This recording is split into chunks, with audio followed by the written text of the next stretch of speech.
रिया भक्ति पवित्र कहानियां।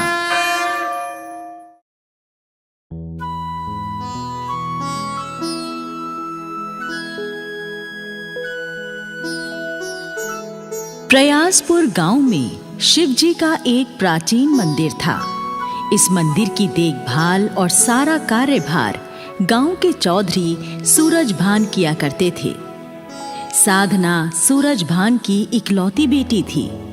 साधना पढ़ी लिखी और सुंदर थी, परंतु कुछ साल पहले साधना को बिजली का जबरदस्त करंट लग गया था, जिसके कारण साधना दिमागी रूप से विकलांग हो गई थी और अच्छे से अच्छा इलाज कराने पर भी ठीक नहीं हो पाई थी।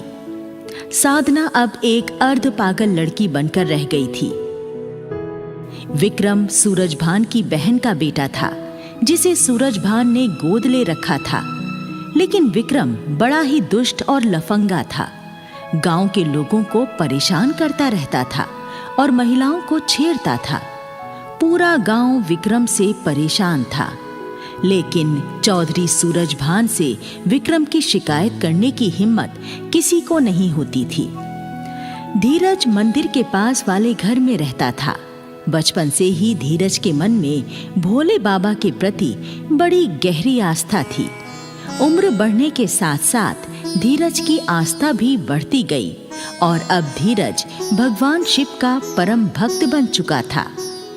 धीरज हर रोज सवेरे उठकर सबसे पहले शिव मंदिर जाता और मंदिर की साफ सफाई करने के बाद भगवान शिव की सच्चे मन से पूजा आराधना किया करता था।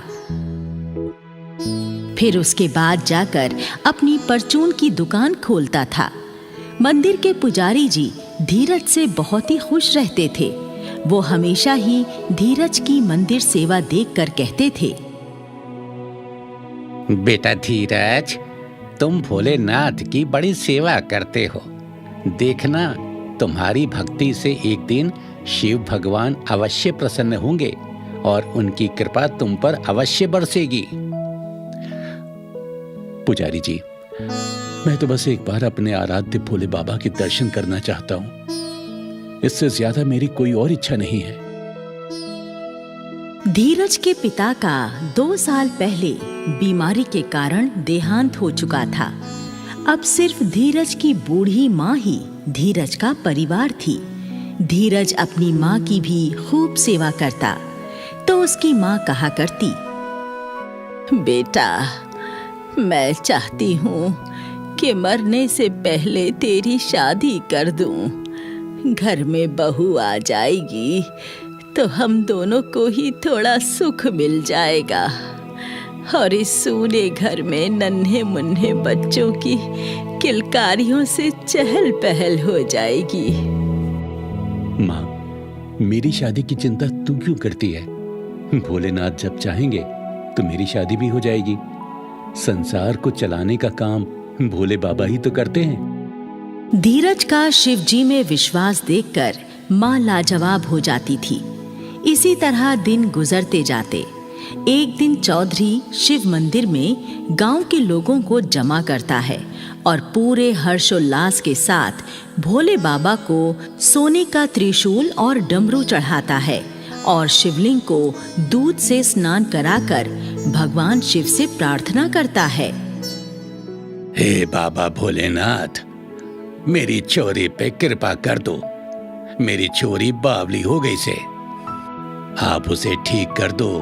मैं 3 दिनों तक थारे नाम का भंडारा करवाऊंगा और वो भी प्योर देसी घी में बनवा के।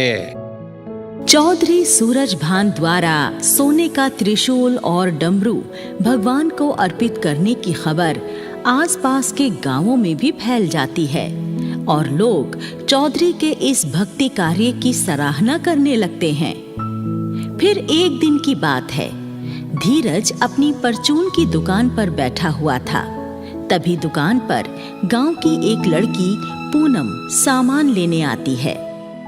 धीरज भैया, कपड़े धोने वाली एक साबुन की टिकिया दे दो और पैसे खाते में लिख लेना। धीरज पूनम को साबुन देने लगता है। तभी वहाँ पर विक्रम आ जाता है और पूनम को छेड़ने लगता है। ए छोरी, तड़े बेरा नाके, मैं तेरे से प्यार करूं हूं और तू मणे घास भी ना गेरती हैं? घना नखरा है तेरे भीतर। या तो मेरा प्यार स्वीकार कर ले, ना तो तड़े उठा के ले जाऊं। अरे लफंगे, गांव की बहू बेटियों को तंग करते हुए तुझे शर्म नहीं आती? ए छोरी, चौधरी मेरा मामा सा, फिर मणे शर्म क्यों आवेगी हैं? अरे मेरा सामना करने की इस गांव में किसी की हिम्मत ना है। धीरज चुपचाप बैठा हुआ सारा नजारा देख रहा था। वो उठकर विक्रम के पास आता है और कहता है, विक्रम, तेरी बदतमीजी हद से ज्यादा बढ़ गई है। ताकत और रुतबे का इतना घमंड ठीक नहीं होता। तू अपनी लफंगाई से बाज आ जा, नहीं तो ठीक नहीं होगा। रे गरीब परचूनिए, मेरी गल्ला बकवाद करन की तेरी हिम्मत कैसे हो गई रे? तू मड़े जानना के 1 मिनट में खाल ताड़ दूंगा तेरी। धीरज विक्रम को एक मुक्का मारता है और मुक्का लगते ही विक्रम धरती पर गिर पड़ता है। इतने में कुछ और लोग भी वहां इकट्ठा हो जाते हैं। लोग जब पूछने लगते हैं तो धीरज जवाब देता है, ये लफंगा पूनम को छेड़ा था, मैंने इसे थोड़ा सा सबक सिखा दिया है। रे तो घड़ा बदमाश बन रहा के, देख लूंगा तेने। हाँ। फिर विक्रम वहां से खिसियाना होकर चला जाता है। जब इस झगड़े का पता धीरज की माँ को लगता है तो माँ चौधरी के पास विक्रम की शिकायत करने जाती है। चौधरी साहब, आपका भांजा विक्रम बहुत ही लफंगा हो गया है। आज उसने गांव की एक लड़की को छेड़ा और मेरे बेटे धीरज से लड़ाई झगड़ा किया। आप उसे समझाते क्यों नहीं हैं? रे बुढ़ी, तड़े बहराना है के? चौधरियों की शान हुआ करे दबंगाई करना। मारा विक्रम जो कुछ कर रहा उसे कोई ना रोक सके है। तू जाके अपने छोरे ने समझा दे। वाह विक्रम की गैल ना उलझे, ना तो खता खा जावेगा। बेचारी बूढ़ी गरीब माँ चौधरी की बात का कुछ जवाब नहीं दे पाती और चुपचाप वहां से चली जाती है। इसी तरह कुछ दिन गुजर जाते हैं और फिर एक दिन की बात है, प्रातःकाल होते ही धीरज अपने नियमानुसार मंदिर आकर मंदिर की सफाई करता है और भगवान शिव की पूजा अर्चना करता है। तभी वहां पर पुजारी जी भी आ जाते हैं और धीरज को पूजा करते देख बड़े प्रसन्न होते हैं। शिव शिव शिव शिव शिव, ये लड़का कितनी अंतरात्मा से भगवान की पूजा करता है। एक दिन इसकी भक्ति में शक्ति अवश्य उत्पन्न होगी। हाँ। ये कहकर पुजारी जी वहां से चले जाते हैं और थोड़ी देर बाद पूजा संपन्न करके धीरज मंदिर से चला जाता है और अपनी दुकान खोलकर बैठ जाता है। फिर जब पुजारी जी मंदिर में वापस आते हैं तो क्या देखते हैं कि शिवजी के त्रिशूल पर लटका हुआ सोने का वो डमरू गायब था जो चौधरी ने मंदिर में चढ़ाया था। पुजारी जी डमरू को गायब पाकर हड़बड़ा जाते हैं। अरे, भगवान जी का डमरू कहाँ गायब हो गया? लगता है डमरू चोरी हो गया है। मुझे तुरंत ये बात चौधरी साहब को बता देनी चाहिए, नहीं तो गजब हो जाएगा। चौधरी साहब, आपके द्वारा भगवान को चढ़ाया हुआ सोने का डमरू चोरी हो गया, गजब हो गया। अरे, किसकी हिम्मत हो गई हमारे मंदिर में चोरी करने की? रे विक्रम, जल्दी से गाड़ी निकाल, हमें मंदिर चलना से। तभी चौधरी की अर्ध पागल बेटी साधना भी वहां आ जाती है और कहती है, पिताजी, मैं भी थारे संग मंदिर चलूंगी। ठीक है बेटी, तू भी चल, आजा गाड़ी में बैठ ले। चौधरी सब लोगों के साथ गाड़ी में बैठकर मंदिर पहुंच जाता है। वहां धीरज और उसकी माँ के अलावा कुछ गांव वाले पहले से ही इकट्ठा थे। चौधरी सबसे पूछता है, रे मरने पता से चोरी तो किसी गांव के आदमी ने ही करी से, पर करी किसने है या भी मैं पता लगा ही लूंगा और फिर चोर को गोली से उड़ा दूंगा। अरे मामा जी, जो भी आदमी सबसे पहले मंदिर आया होगा ना, डमरू भी उसी ने ही चुराया होगा। हाँ, या बात तड़े ठीक कही से। बोल पुजारी, पहले मंदिर कौन आया था? तुम्हें कुछ पता है के? पुजारी के बोलने से पहले धीरज कहता है, चौधरी साहब, मैं हर रोज सबसे पहले मंदिर आता हूं, पर मैं चोर नहीं हूं। मैं भगवान का डमरू चुराने का पाप भला कैसे कर सकता हूं? रे बावली पूंछ, चोर चोरी करके कभी कबूल ना करता। डमरू की चोरी पक्कम पक्का तड़े करी से। सच सच बोल दे, न तो गोली मार दूंगा तड़े। मने पूरा विश्वास है मामा जी, चोरी इसी हरामी ने करी से। नहीं नहीं, मेरा बेटा तो भोलेनाथ का परम भक्त है, ये भगवान का डमरू नहीं चुरा सकता। नहीं नहीं। धीरज अपने ऊपर चोरी का इल्जाम लगते देख भोले बाबा के सामने रोते हुए गिड़गिड़ाने लगता है। हे त्रिकालदर्शी भोलेनाथ, मेरी सहायता करो। मैंने सदा सच्चे मन से आपकी सेवा की है। अपने भक्त को इस चोरी के झूठे इल्जाम से बचा लो प्रभु, नहीं तो मैं आपके चरणों में अपना सर पटक पटक कर अपनी जान दे दूंगा प्रभु। और धीरज भगवान के चरणों में अपना सर पटकने लगता है। तभी साधना कहने लगती है, पिताजी पिताजी, मुझे पता है भगवान जी का डमरू किससे। डमरू हमारी हवेली में भूसे के ढेर में छुपा हुआ है। विक्रम भैया को मैंने डमरू छुपाते हुए देखा था।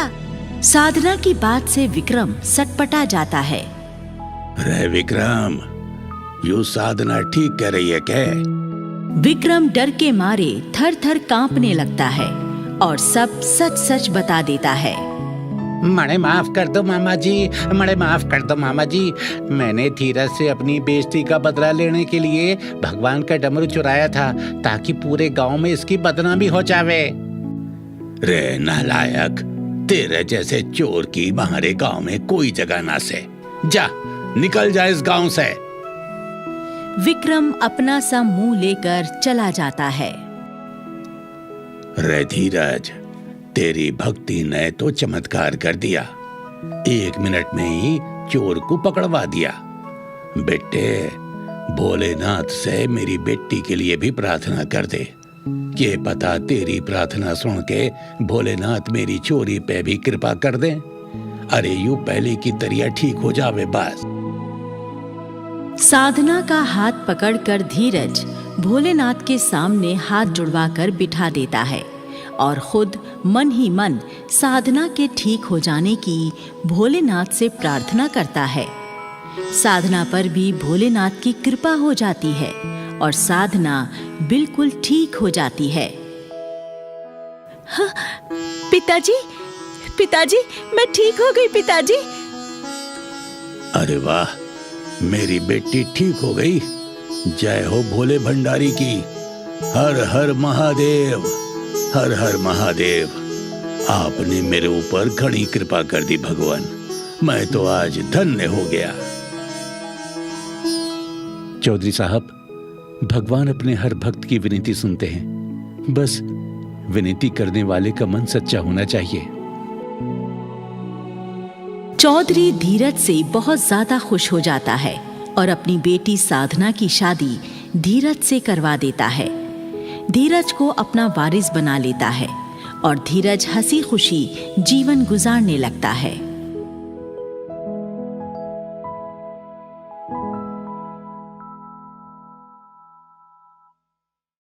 एक समय किसी गांव में एक गरीब रिक्शे वाला रामू रहता था। उसके परिवार में उसकी पत्नी, बूढ़ी माँ और एक बेटा था। रामू इतना गरीब था कि 2 वक्त की रोटी भी वो पूरे दिन की मेहनत के बाद नहीं जुटा पाता। बीमार माँ की दवाई लाना उसके लिए नामुमकिन था। रामू भगवान भोलेनाथ का परम भक्त था। सुबह शाम दिन रात ओम नमः शिवाय का जाप करता। पूरे परिवार के साथ सुबह उठकर भोलेनाथ की पूजा अर्चना करता और उसके बाद ही कोई और कार्य करता। रामू के पास एक पुराना टूटा फूटा रिक्शा था, जिसे लेकर वो पूरा दिन धूप में यहाँ वहाँ सवारी की तलाश में भटकता। लेकिन उसके रिक्शे की जर्जर हालत देखकर कोई भी उसके रिक्शे में नहीं बैठता। साहब आइए ना, आइए ना साहब, आपको कहाँ जाना है? मैं आपको फटाफट ले चलूंगा। अरे रहने दो, नहीं जाना है मुझे तुम्हारे इस टूटे फूटे रिक्शे में। तुम्हारे इस रिक्शे में बैठने से तो अच्छा कि मैं पैदल ही चला जाऊंगा। नहीं नहीं साहब, मैं आपको जल्दी पहुंचा दूंगा। आप किराया भी अपने मन मुताबिक ही दे दीजिएगा। अरे नहीं नहीं, तुम जाओ, चलो चलो। रामू सारा दिन यूं ही सवारी का इंतजार करता रहता। एक दिन उसकी बीवी बोली, सुनिए जी, मुन्ने को तेज बुखार है, आप आते समय बुखार की दवाई लेते आना। रामू बोला, ठीक है, मुन्ने का ख्याल रखना। उस दिन भी रामू को कोई सवारी नहीं मिली। शाम को जाकर उसे एक सवारी मिली तो उसने 30 रुपए ही कमाए। घर लौटते समय रामू के रिक्शे का पहिया पंचर हो गया। 30 में से 10 रुपए पंचर लगाने वाले को देने पड़े। बचे पैसों में रामू ने 10 रुपए का प्रसाद भोलेनाथ को चढ़ा दिया और 10 रुपए की मुन्ने की दवा लेकर घर पहुंचा। बीवी बोली, आप मुन्ने की दवाई तो लाए हो ना, उसे तेज बुखार हो रहा है। रामू बोला, हाँ हाँ ले आया हूँ। बीवी बोली, अरे कुछ खाने को भी लाए हो या नहीं? घर में खाने के लिए कुछ भी नहीं है। अब रामू ने अपनी सारी व्यथा अपनी पत्नी को कह सुनाई। कोई बात नहीं, लगता है भोलेनाथ को यही मंजूर है। रामू बोला, अरे भोलेनाथ, आप तो बहुत दयालु हैं, आप बहुत कृपालु हैं, मुझ पर भी कृपा कीजिए भगवान। 3 दिन से मैं और मेरा परिवार भूखा है। हमें कोई संपत्ति नहीं चाहिए भगवान, परंतु 2 वक्त की रोटी तो जीवन जीने के लिए दे दो भगवान, वरना आपकी दी हुई ये जिंदगी आप वापस ही ले लो। आप ये जिंदगी वापस ही ले लो प्रभु। तब पार्वती जी भोलेनाथ से कहती हैं, हे भोलेनाथ, ये रामू आपका परम भक्त है, आपकी पूजा में, आपके ध्यान में सदा लगा रहता है, फिर इसके नसीब में इतने कष्ट क्यों हैं? भगवान भोलेनाथ कहते हैं कि पार्वती, रामू अपने पिछले जन्म के कर्मों की सजा भुगत रहा है। ये पिछले जन्म में एक साहूकार का पुत्र था जो सदा बुरे कर्म और बुरी संगत में लिप्त रहता था। इसने अपनी माँ को भी कई यातनाएं दी थीं। ये अन्न का अनादर करता था, इसीलिए इस जन्म में यह भोजन के लिए तरस रहा है। पार्वती जी कहती हैं, परंतु प्रभु, ये तो आपकी सेवा करता है, आपके भरोसे पर अपना जीवन जी रहा है। यदि आप इसकी सहायता नहीं करेंगे तो इस पर कृपा कौन करेगा? आप पर से इसका विश्वास उठ जाएगा। भोलेनाथ कहते हैं, ठीक है पार्वती जी, मैं इसकी परीक्षा लूंगा। यदि ये उसमें सफल हुआ तो मैं इसकी सहायता जरूर करूंगा। रामू को कोई कहता है, क्या हुआ रामू, आज फिर कोई सवारी नहीं मिली? रामू कहता है, क्या करूं भाई, इस टूटे फूटे रिक्शा में तो कोई बैठना ही नहीं चाहता। तो वो कहता है कि तुम छोड़ दो रिक्शा चलाना, इससे तो अच्छा मंदिर के सामने बैठकर भीख ही मांग लो, कम से कम 2 पैसे तो मिलेंगे।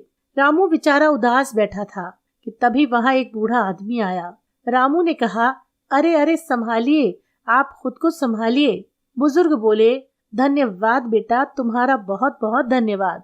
रामू ने कहा कि अरे बाबा, इस उम्र में कहाँ भटक रहे हो? बुजुर्ग ने कहा, क्या बताऊं बेटा, भोलेनाथ के प्राचीन मंदिर में रोज दर्शन के लिए जाता हूँ। आज भी मैं वहीं के लिए निकला था, लेकिन रास्ते में किसी ने मेरी जेब ही काट ली, इसीलिए पैदल जा रहा हूँ। रामू ने कहा, आओ बाबा, मैं आपको लिए चलता हूँ, देखो ना कितनी गर्मी है, आपकी हालत तो बहुत खराब हो रही है। आओ ना, आओ मेरे रिक्शे में बैठ जाओ। बुजुर्ग बोले, अरे नहीं बेटा, मेरे पास तो इतने पैसे नहीं है, मैं तुम्हारा मेहनताना कैसे दे पाऊंगा। रामू बोला, कोई बात नहीं बाबा, वैसे भी मेरे इस टूटे फूटे रिक्शा में कोई सवारी नहीं बैठती। टूटे फूटे रिक्शा में कोई सवारी बैठती ही कहाँ है, कम से कम वो आपके काम ही आ जाएगा। ऐसा कहकर रामू ने उस आदमी को अपने रिक्शे पर बिठा लिया और मंदिर की तरफ चल दिया। बुजुर्ग ने कहा, हाँ हाँ बेटा, तुम्हारा बहुत बहुत धन्यवाद, आज तुम्हारी मदद से मैं भोले बाबा के दर्शन कर पाऊंगा। तुम्हारा भला हो बेटा, सदा सुखी रहो। रामू ने कहा कि दादा, मुझे तो बस आपका आशीर्वाद चाहिए और भोलेनाथ की कृपा, वो साथ है तो मेरा काम सहज हो जाएगा। उस आदमी को मंदिर की सीढ़ियों पर छोड़कर जैसे ही रामू पीछे मुड़ा तो वह देखता है कि उसके टूटे फूटे रिक्शे की जगह एक चमचमाता नया ऑटो रिक्शा खड़ा है। उसे देखकर पहले तो कुछ समझ ही नहीं पाया, फिर उसने पीछे मुड़कर देखा तो उसे वह बूढ़ा आदमी वहां दिखाई नहीं दिया।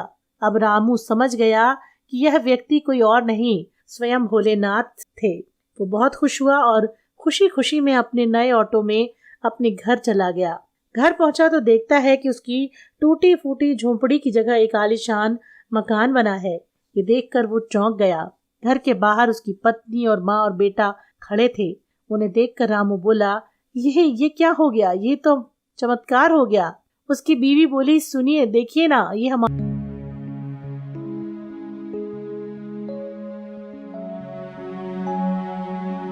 ये कहानी है गणेशपुर गांव में रहने वाले गरीब हरिया की।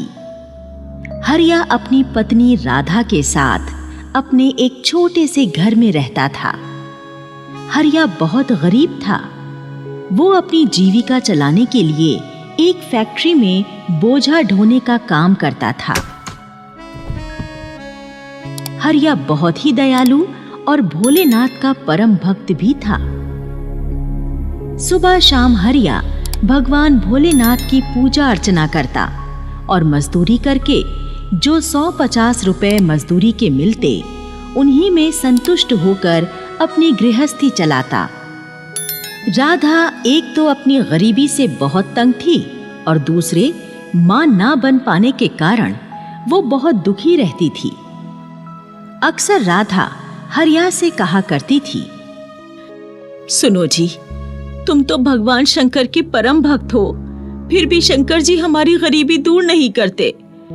हमें एक संतान तक तो भगवान ने दी नहीं। क्या हम लोग पापी हैं जो भगवान हमारे उद्धार के बारे में कभी नहीं सोचते? अरे राधा, भगवान भोलेनाथ तो जगत के पालनहार हैं। वो चाहें तो एक पल में किसी की भी किस्मत बदल सकते हैं। तू देखना, भगवान जी एक दिन हमारे दिन भी बदलेंगे। अरे वो दिन आखिर कब आएगा? रूखी सूखी रोटी खाकर हम कब तक गुजारा करेंगे? आखिर कब हमें सुख भोगने को मिलेगा? अरे पगली, भोलेनाथ अपने भक्तों को कभी निराश नहीं करते। अरे वो अभी हमारी परीक्षा ले रहे हैं। जिस दिन प्रभु चाहेंगे हमें एक ही पल में सुखी कर देंगे। कुछ दिनों बाद हरिया की फैक्ट्री घाटे में चली जाती है और फैक्ट्री में मजदूरों की छटनी होने लगती है। छटनी में हरिया का भी नाम आ जाता है और हरिया को फैक्ट्री से निकाल दिया जाता है। अब हरिया के पास ना तो कोई काम था और ना ही पैसे थे। गरीब हरिया की तंगहाली और भी ज्यादा बढ़ जाती है। दोनों पति पत्नी अब अक्सर भूखे ही रहने लगते हैं। एक दिन शाम के समय हरिया कहीं से थोड़ा सा भोजन लेकर आता है। राधा, ओ राधा, देख, मैं तेरे लिए खाना लेकर आया हूँ। तूने सुबह से कुछ नहीं खाया ना?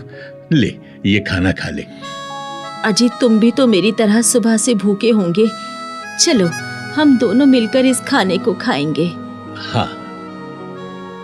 राधा 2 प्लेटों में भोजन परोस देती है और दोनों पति पत्नी खाने बैठते हैं। हरिया खाने से पहले भगवान को धन्यवाद देता है। हे शिव शंभू, तुम्हारा करोड़ों बार धन्यवाद जो तुमने हमें समय पर पेट भरने के लिए ये खाना दे दिया। वाह जी वाह, आप भी बड़े कमाल के हैं। सुबह से हम भूखे मर रहे थे, घर में खाने को एक दाना भी नहीं था। अब तुम पता नहीं कैसे कैसे करके ये थोड़ा सा खाना लेकर आए हो जिससे हम दोनों का पेट तक नहीं भरेगा। फिर भी तुम भगवान को धन्यवाद देना नहीं भूले। अरे भगवान ने समय पर हमें हमारे भाग्य का भोजन दे दिया है ना राधा, इसीलिए हमें प्रभु को धन्यवाद देना ही चाहिए। अच्छा चलो, अब परेशान मत हो, खाना खाओ। दोनों पति पत्नी जैसे ही खाना शुरू करते हैं तभी एक महाराज घर में आकर अलग जगाते हैं। अलख निरंजन, अलख निरंजन, बच्चा, भोले भंडारी का ये भक्त 3 दिनों से भूखा है, कुछ खाने को दे।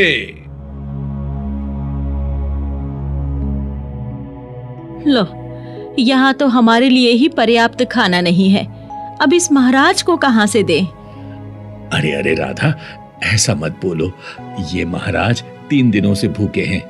इनको खाना देना हमारा कर्तव्य है। हम अपना खाना इन महाराज को दे देते हैं। और इस तरह हरिया सारा खाना महाराज को दे देता है। भोलेनाथ तुम्हारी हर इच्छा पूरी करेंगे। तुम्हारा घर सुख साधनों से भर जाएगा।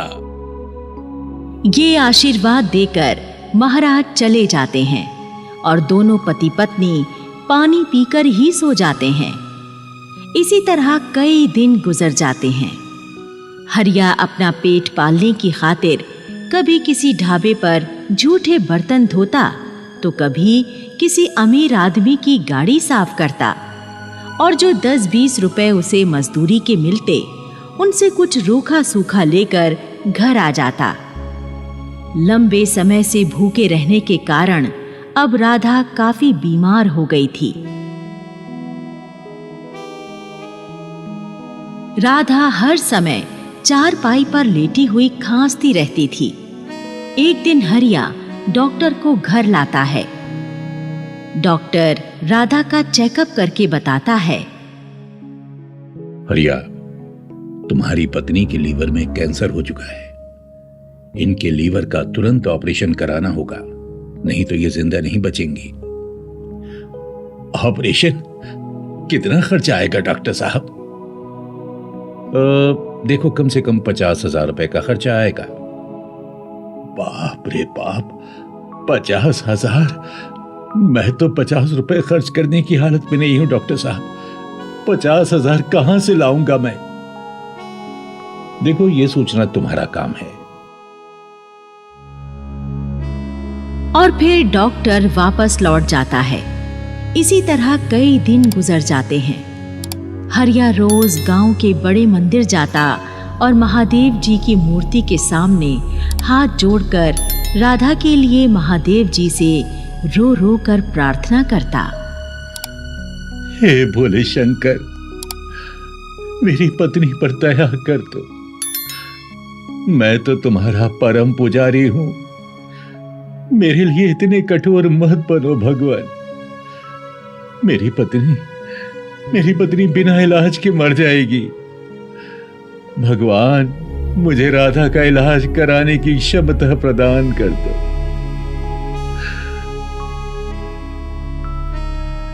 एक रात हरिया जब अपनी पत्नी को दलिया खिला रहा होता है तो राधा कहती है, सुनो जी, मुझे नहीं लगता कि अब मैं ज्यादा दिनों तक जी पाऊंगी।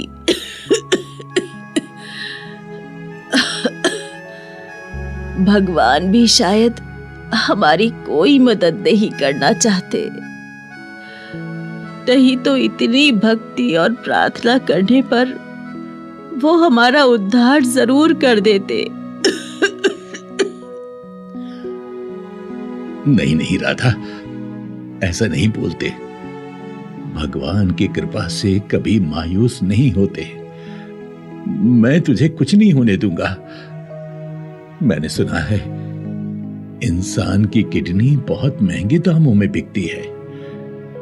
मैं अपनी एक किडनी बेचकर तेरा इलाज कराऊंगा और कल सुबह ही मैं इस काम को करूंगा। हाँ,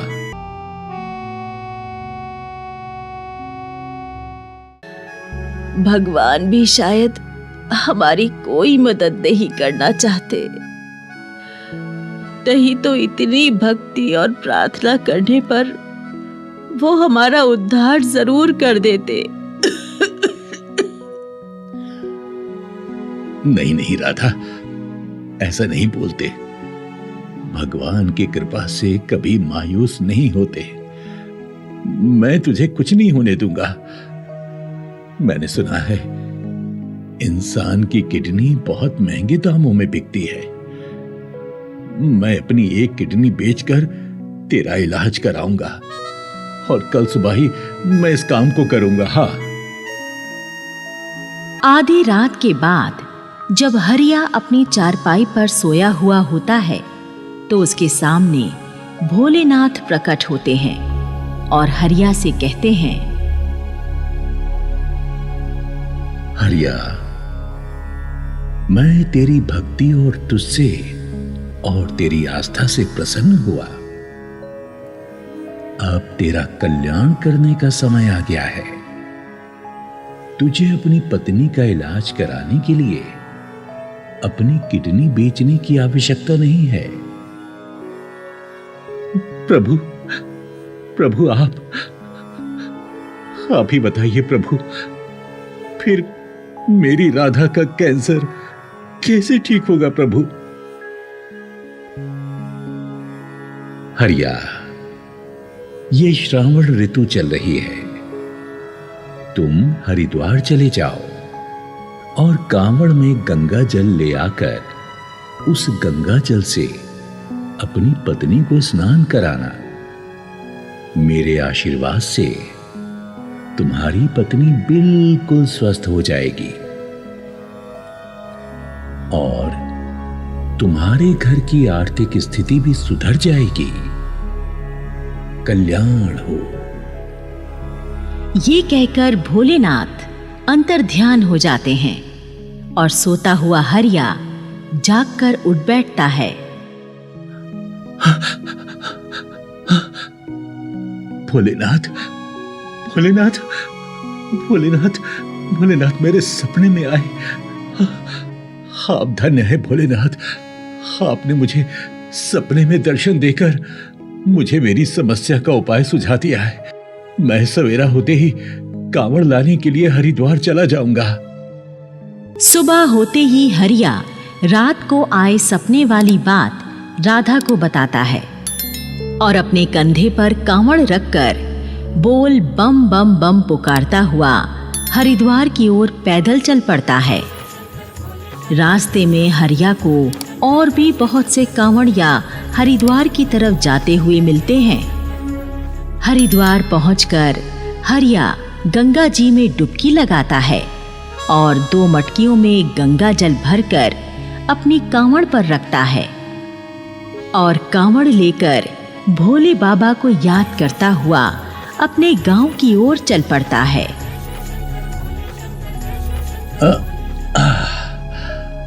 जय हो बाबा भोलेनाथ, जय जय भोले भंडारी। हरिया एक सुनसान रास्ते से गुजर रहा होता है। तभी एक बूढ़ा आदमी हरिया को बैठा हुआ मिलता है। ये बूढ़ा कोढ़ की बीमारी से ग्रसित था। बूढ़ा हरिया से कहता है, मेरी मदद करो बेटा, नहीं तो ये कोढ़ की बीमारी मेरी जान ले लेगी। अब बताइए बाबा, मैं आपकी क्या मदद कर सकता हूं? बेटा, मैं ठहरा बूढ़ा बीमार। मैं हरिद्वार जाकर गंगा जी में स्नान नहीं कर सकता।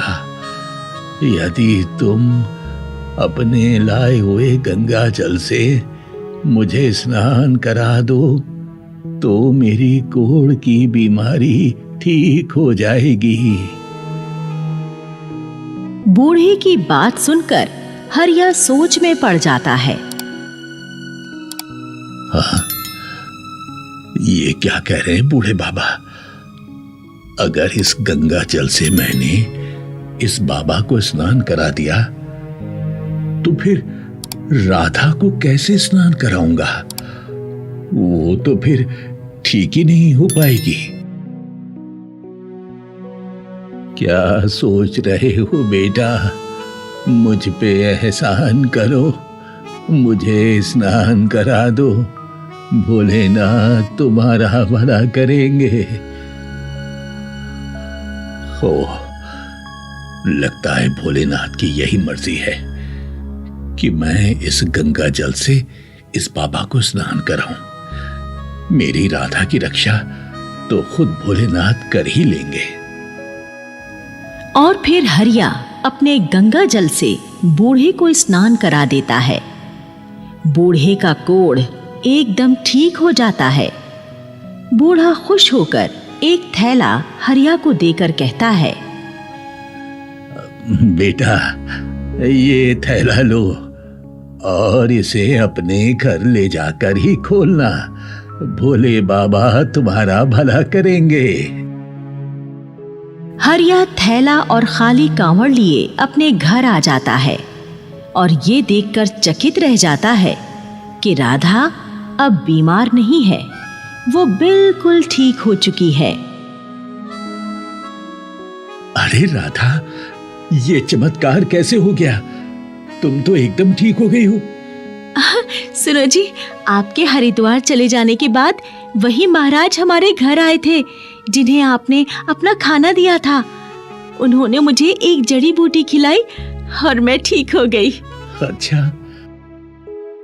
फिर हरिया राधा को रास्ते में अपने साथ घटी घटना के बारे में बताता है और बाबा का दिया हुआ थैला खोल कर देखता है। थैले के अंदर से 5 हीरे निकलते हैं, जिन्हें देखकर दोनों पति पत्नी हैरान रह जाते हैं। दोनों समझ जाते हैं कि ये सब महादेव जी की ही रचाई हुई लीला थी। मैं समझ गया राधा, मैं समझ गया। तुझे जड़ी बूटी खिलाने वाले महाराज और वो पोड़ वाले बाबा कोई और नहीं, स्वयं महादेव थे। भोलेनाथ ने हमारे सारे दुख हर लिए हैं। जय हो भोलेनाथ, जय हो भोलेनाथ, जय हो भोलेनाथ, जय हो भोलेनाथ। हरिया अपने हीरे बेचकर करोड़पति बन जाता है और बड़े से मकान में शान से रहने लगता है।